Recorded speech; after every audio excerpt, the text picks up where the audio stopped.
Uh-huh. Okay. Okay. I don't know why, but I created this thing. Why do I exist? I will call you, what's a good alliteration for a brick? Barry the Brick. It's Barry the Brick over here. He's gonna be the new mascot for the channel. Alright, hey everybody. Today we're gonna be talking about Buso Shoku Haki. Armament Haki. Jump cut. Oh yeah! Poof! Okay, so, yes, Armament Haki, as I said last time, and just based off the name you can figure, mostly used in combat, whether to actually, damage your opponent by punching them really hard, even if they're Logias, or to protect yourself from incoming attacks, okay? So, not as many applications as observation, but still very useful, especially, like I said, it's really the only effective way for someone to damage Logia. Yeah, there are other ways to do it. You could have, the natural weakness of the Logia, like Crocodile is weak to water, but that's pretty much like you have to be like Batman. You have to have prior preparation before going up against the character. Like, we're gonna go fight against Crocodile today. Alright, we have to know beforehand his weakness is water, so we can properly gather like a bunch of super soakers together to go and fight him. So, when you're just like rocking up to an enemy, and if you don't know their weakness, that's not going to work. Sea Prism is always just a standard, okay, but you have to have access to it, and if you're a Marine, that's no problem. And if you live in Wano, of course, it's mined there, so it's all over the place, but most people just don't have access to Sea Prism. And even if you have a Sea Prism stone weapon, that doesn't guarantee you'll be able to defeat a Logia. Having Armament Haki doesn't mean you'll be able to guarantee to defeat them either, but with the weapon, it's just like a Smoker's little staff thing. If he gets that knocked away from him, he has no other effective way of defeating a Logia before he learned Armament Haki himself, okay? So Armament Haki's just like, okay, you learn it, and it's with you, and you can use it whenever, and so you don't have to worry about getting knocked away from you. You don't have prior preparation to an attack. You know, it's just like, okay, armament up my fist, and then boom, I can punch you. It doesn't matter what you're made of, or if you could turn into an element or whatever. It doesn't really matter there. Okay, so this has been a debate for a while now. If there were like other types of Armament Haki, or maybe not necessarily a debate that they existed. We definitely knew there was more than one type of armament from what we've seen in the story. We see the hardening that Luffy and the Straw Hats use, like Luffy hardening up his fist and then punching an opponent, or Zoro using it to infuse with his swords. Now, Shusui is already a Black Blade, but we saw him infusing Haki into his other swords, the Wado and the Kitetsu as well. So that's like one type of Haki we saw quite often after the time skip. But just from stuff we've seen with like the Admirals and with Rayleigh, we could hazard out, and Sentomaru as well, because Sentomaru also used a kind of Haki that was like a shockwave kind of technique against Luffy back at Sabaody. So we figured there was other types, but it's like we didn't really know exactly how it was organized and stuff. But recently in the manga, when Luffy was in the prison mine in Udon and he met Grandpa Hyo, he taught him the different kinds of armament. Okay, so there are two different kinds in general, alright? The first kind is the hardening kind. You take your Haki and you just cling it to your body. You can cling it to your arm, or just your fist, or your leg, or your head, or your entire body, as we saw with Virgo and Pika. It's entirely possible to coat your entire body with Armament Haki and just like, gadoosh, I'm strong. Oddly enough, every single time we see a character do that, though, go full body armament, they almost immediately get one-shotted in the very next panel. Virgo does it, and he takes out his bamboo stick, and he's like, are you ready for an ass-whooping, Law? And Law's like, no, but, I'm for this. And then just like a boom, and he just slices him apart. And then Pika's the same thing, Zoro slices down his giant mountain visage, and then Pika's like, alright, Roronoa, let's go! And he goes into armament. I activated my Armament Haki! You will not be able to defeat me!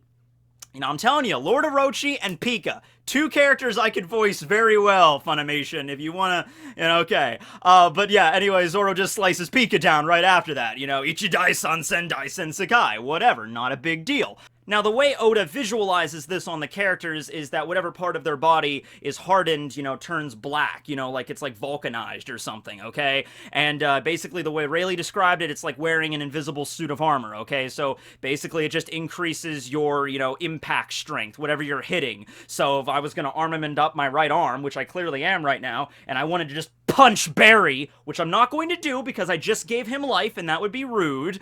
You know, if I just punched him with this armament arm, you know, all that armor I'm wearing, essentially, it would just crumble and break apart just through sheer physical strength that I'm hitting it so hard. There's other ways to use this kind of Haki as well, like Boa Marigold used during the, you know, the battle between Sandersonia and Luffy and her at the Kuja Coliseum thing. Instead of directly attacking Luffy, she armamented up her arm, and that's hard to say in succession, armamented up her arm, and then just kept her palm out like this. And so she waited for Luffy to attack her first, and also having some good observation, you'd be able to sense the attack coming. Luffy goes to, like, you know, Gumu Gumu no pistol, and she just holds out her arm like this, and Luffy's hand hits it, and it really just kind of bounced off. In another situation, it might hurt them and stuff, you know, it just kind of like, and then Luffy didn't do any damage to her, okay? So there's other ways you can use armament for, like, defense or offense. Just think of it like you're putting on armor on any part of your body that you want at any time that you want. However, there is a limit here. You can't just keep Armament Haki up forever. I'm sure the more you train with it, the longer you'll be able to keep it activated. Like, I'm sure people like Rayleigh and the Admirals, they can keep Haki activated for pretty much, you know, as long as they really need in any sort of fight. Maybe if they're fighting against other really strong opponents, they would eventually get worn down, like when Kuzan fought against Akainu, when Kuzan fought against Aokiji. That was a psychological battle, really, they had to deal with. But no, when Sakazuki fought against Kuzan, I'm sure that was like a battle for the century, and they might have exhausted their Haki at some point. But for the most part, they don't really have to worry about it. When it comes to people like Luffy, when he goes into Gear 4, if that's exhausting a lot of his armament, and he can't stay in that form for very long, because eventually the Haki is going to get worn down, and he has to wait until he recovers his stamina. This was originally kind of viewed as a way like Luffy could not move after the Gear 4th wore off and after his Haki went away. Oda eventually clarified that no, he could still move even after he goes out of Gear 4th, it's just he can't activate his Haki and he's very weak in that state, okay? But he could still run around. It's just in that particular instance you had Guts there and the other Coliseum fighters and all that stuff, all the gladiators to help Luffy out, and Luffy in that situation was like, oh yeah, you want to carry me around while I recover my strength? Yeah, okay, give me 10 minutes and I'll be okay, and I can finish him with one attack. If they weren't there, if the gladiators and stuff were not there to help Luffy out, Oda said that he would just have to just run away and, you know, hope for the best, you know, jump in and out of houses, just try to hide from Dofi for long enough to recover his Haki. Maybe he would have, maybe he wouldn't have, but he just got lucky in that situation. So there's clearly a limit, though. You can't stay, you know, armament up forever. Eventually it's going to get depleted and your stamina gets weakened. And if we look right here in the Tekking kanji corner, we see that Haki's literal translation just comes out to ambition, or fighting spirit, willpower, things that are closely tied to your stamina. But yeah, that was like the basic kind of armament. Like the first kind you're going to learn is that hardening, okay? We saw Luffy, Zoro, and Sanji are capable of this. Smoker and Tashigi are capable of this. Most of the supernovas are capable of this. But then we get to another level, and this we found out during Wano. Grandpa Hyo explained this. It's actually called Ryuo, or Flowing Sakura in Wano. It can also be read as Dragon King, so that's something there that kind of like goes back to Kaido, because Kaido is a dragon, and if dragons did have kings, I'm not really sure if there's a dragon, you know, caste system in the One Piece world. There might not be a lot of dragons left, really, but if there was, Kaido would in fact be the Dragon King, alright? I think we're all on the same page here, alright. So, the other way to utilize Haki is, instead of just, you know, keeping it clung to your own flesh, is emitting your Haki into another object or person. So we only really saw this be used twice, like, you know, effectively in the story. We saw it with Rayleigh when he went up to Kami, and Kami had that explosive collar on her, and he just kind of grabbed the collar and just ripped it off really quickly. You know, that was him pouring his Armament Haki into that collar, mangling its insides and stuff, and just ripping it off. Later on, we saw this much, you know, recently in the manga with Luffy, although he did it subconsciously. Kind of the same deal. There was a collar on Hyo and himself, and he used armament subconsciously, poured his own Haki into that collar, damaged its insides, basically just ripped it apart like it was cray paper, and just and then ripped them off at the same time. Luffy is still trying to learn to do this, you know, whenever he wants, but he is capable, okay? Now, here's the thing, and I think this is where a lot of the confusion begins to pop up, alright? we saw the admirals utilize a kind of invisible haki, you know, where they were all at Marineford. I think it was when Whitebeard was attempting to destroy the scaffolding. That's when all the admirals gathered together and like raised up their hands, you know, wave them like you just don't care, Whitebeard. You know, he raised them up, and then they all like kind of block the attack at once. Okay. Then of course you also have Sentomaru's like sumo abilities. You know, I think it's like Ashira Dokoi or something is how it's pronounced, and then he just boom, and then hits Luffy with like a shockwave.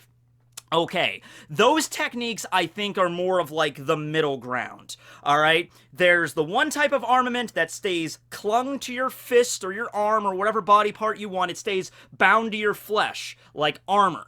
And then there's the other kind that Hyo spoke about, where you're literally taking that haki and you're forcing it into another object or person.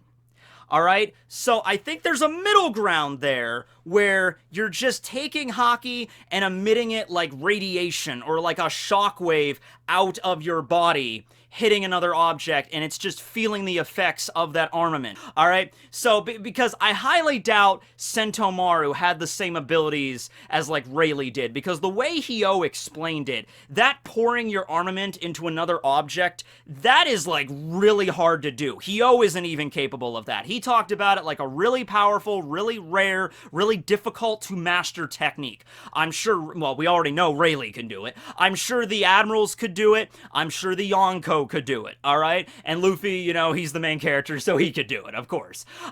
You know, but I don't think Sentomaru could do it. I think it was just like a middle ground there, taking his haki and hitting Luffy with it from a distance. If Sentomaru used that exact same ability that Rayleigh did, where Sentomaru was forcing his armament into Luffy, I think that would have caused way more damage than just knocking Luffy back. Think of it like, you know, the same exact thing like if Luffy were to take a straight-on punch of Armament Haki from Sentomaru. Same exact thing, it's just he could do it from a little bit more of a further distance. Same deal with the Admirals. When the Admirals were all lined up and then, you know, raising up their hands and they just emitted their haki like radiation and just boom, boom, boom, boom, and then forced back Whitebeard's attack there.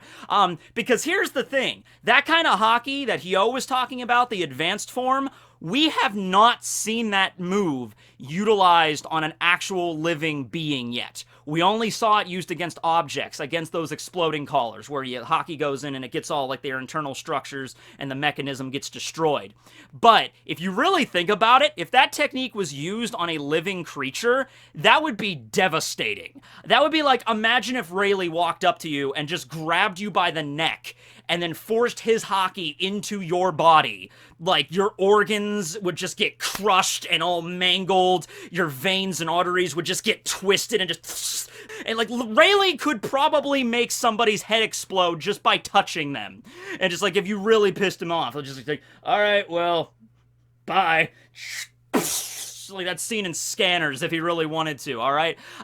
Which, if you actually think about it, because Kaido is covered in those really tough scales and has really hard armament haki, this might be the perfect way to face off against characters like that. Because even if their armament haki is really strong, their insides still might be all gushy and they might not be able to be covered in armament, okay? So the only way you can damage people like Kaido that are so beefy strong, both in the haki department and the physical muscle department, is to not damage them from the outside in, it's from the inside out. So I think that's really what Luffy's going to try to master here, okay? I can't wait till we really see it. I think what's going to happen is the first time we see that be used, like Luffy takes his haki and just punches Kaido right in the chest, and you just see this moment where, like, his flesh doesn't get hurt at all, and you're looking at it like, oh, I guess he didn't do any damage, and then Kaido is just like, and just blows blood everywhere, just like, so you've mastered it then, you little brat. You know, something like that, okay?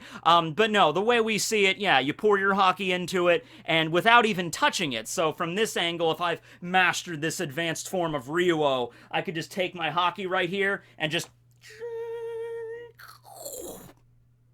boom! And then the brick would just explode. I'm not gonna do that to you, Barry. You're a cool dude. I'm liking Barry. Barry's already becoming a staple of this show. We should keep him here at all times. All right, Barry, tell you what. I'll sign you for a, 3-episode contract. You will be in the next 3 videos I make. We'll see where this goes. You know, just sign on the dotted line there. Okay, fine. Okay, fine. I'll add an extra 0 to your... Okay. All right. He's signing it. He's very shy. Okay. Okay, so we'll see where this goes, Barry. If the fans like you might stay around for a little longer, okay? Oh my god, this might start 10 years from now. I'm still doing YouTube. Barry's still in the background. This is where it all started, ladies and gents. Okay, he just really took off. You know, he took off. You know, if I ever hit 1 million or 10 million subscribers, it's all gonna be because of Barry. Now, you could also use it to endow weapons. I went into this a little bit, but just to talk about it more. Okay, so with swords, and I mean, it's not just swords, but there's a lot of swords in One Piece, so we mostly see it with them. Yeah, you can take armament, and, you know, this isn't even learning the advanced forms or like the radiation or shockwaves or whatever. No, it's just, you know, as long as you're touching something, you can endow your hardening into that something. Alright, so Zoro's touching his katana, he just armament ups his arms first, and then it just transfers into his blade. Whenever Zoro does it, it adds a little bit more of like a demonic aura in the anime, which is really cool, very fitting of Zoro's character, right? Like the demon aura is surrounding it, and then of course, that blade will take on all the qualities of however strong your armament is onto that blade, so increases its durability and its cutting power.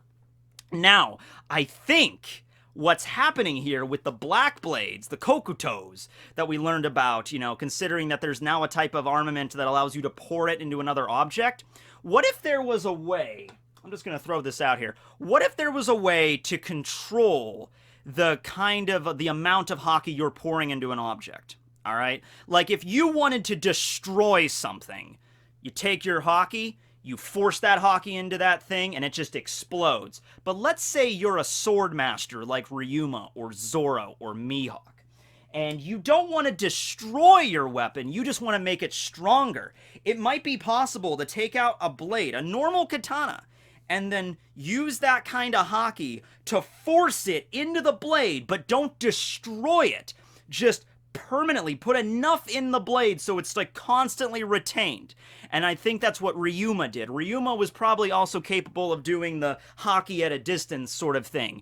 And so he forced his, you know, his haki into his blade, and now it permanently has Ryuma's haki. Now, it doesn't have the same qualities as like being able to slice Logias and stuff. We saw this with Monet. Zoro used Shusui to slice Monet in half, and he didn't use haki. There was even a point to mention he did not use haki. However, it was a black blade, so it just increases, I think, the cutting power and the durability of the blade, and the renown of it might boost it in the Meito ranks, because that haki technique is so hard to use. Whenever you come across a black blade, that means that whoever had this blade before you had that technique, a technique that's very rare to make it a permanently black blade, okay? So that's just going to increase its Meito rank, probably.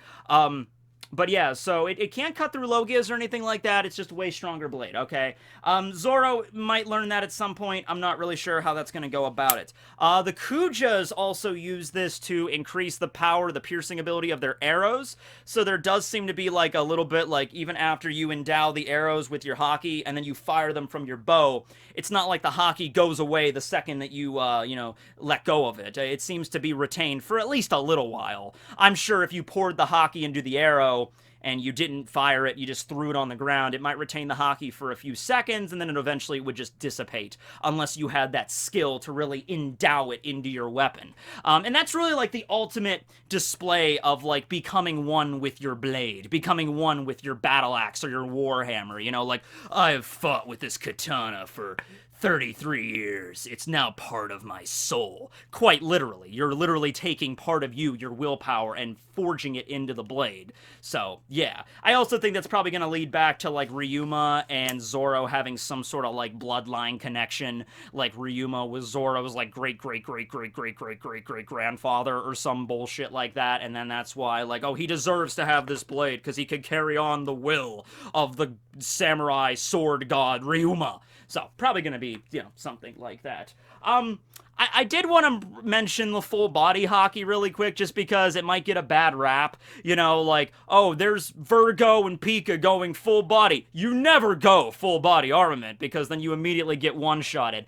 I really don't think that's the case. At first, I was trying to think of an explanation for this, like, okay, Maybe how it works is because you're spreading your Buso Shoku over all of your body, maybe it becomes inherently weaker, which makes it more brittle. But that can't be the case, because if that was the case, like, Luffy, when he goes into Gear 4th, he's not covering his entire body with armament, but a good chunk of it is covered with armament, okay? I'd probably say, a good 70% or more of Luffy's body is covered in his armament whenever he goes into Gear 4th. His arms, his back, most of his chest is with those tribal tattoos, part of his head is with the new eye rings he gets, pretty much just kind of like his legs are not. But still, yeah, a lot of his body's covered with Haki, and that doesn't diminish it at all. In fact, it's way stronger in that form. That would be like saying, Luffy's, hawk rifle when he's just in Gear 2nd and he's just armamenting up his regular arm.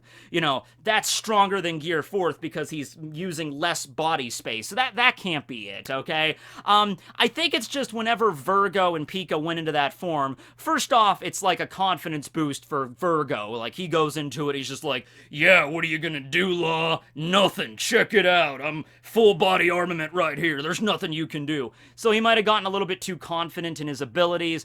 With Pika, it really did seem like he was pressed up against a wall there. Like, Zoro sliced apart his rock body, and Pika's like, Roronoa, you cannot defeat me! I will use Armament Haki! And then he just uses it as sort of like a last-ditch effort, but it really didn't go anywhere. So yeah, I really just think in those particular instances, Law's Haki was stronger than Virgo's, and Zoro's slashing Haki was stronger than Pika's defensive Haki. Because that's the rule, if you go up against somebody with stronger Busoshoku, you're gonna get beat down even if you're using Busoshoku. We saw that with Luffy. Luffy armamented up his arm, Katakuri armamented up his arm, and they clashed, and, Luffy, it's not like he broke a bone or anything, because their Haki, Luffy's Haki's nothing to sneeze at, it's just Katakuri's was stronger, so when they clashed, Katakuri really didn't feel anything. Meanwhile, Luffy feels like he pretty much just punched a brick, as like if I were to be right now, and just be like, ow, ow, ow, that stings, that stings, that stings. Crap, how hard is your freaking Busoshoku Haki? So, the stronger one will win out there, and it's the two instances where we saw that full body. It's just Law and Zoro were stronger than their opponents in that particular instance. Later on, we might see, like, Big Mom go full body or Kaido go full body, and it's not like a one-shot. It's like they really are nigh invincible while in that state. Very possible, okay? So don't look at that as saying, like, oh, it's a telltale sign that you're gonna get defeated, okay? Yeah, in fact, Oda might spin that on its head. Like, he might have King walk out and go full body and be like, this is gonna be easy. Boom, boom, boom! And just King just annihilates whoever he's fighting. And just goosh! Epic pose, and the wings, like, stretch out like King wins! Alright, so, yeah. Anyway, what's your favorite form of Armament Haki? How do you think Luffy's gonna master it in the future? Do you think Zoro's gonna learn a little bit more about how to permanently make, like, the Wado or the Katetsu a Black Blade? Let me know about that stuff below. But yeah, so far we got the Haki that clings to your flesh, and then the Haki that extends to other objects without touching them, and then kind of the middle ground where you can kind of radiate it a little bit like a shockwave. That's the best I got. This makes sense to me so far. Oda might change it around, though. Who knows? He's a madman. All right, well, thanks for watching, everybody, and welcome Barry to the team. I think this is going to be a good partnership. I don't know. I'm not feeling... There's something about you. It's just not feeling right, Barry. We'll see. We'll see. We'll give you a shot. We'll give you a chance, kid. We'll give you a chance. All right. Later, everybody. Jump cut.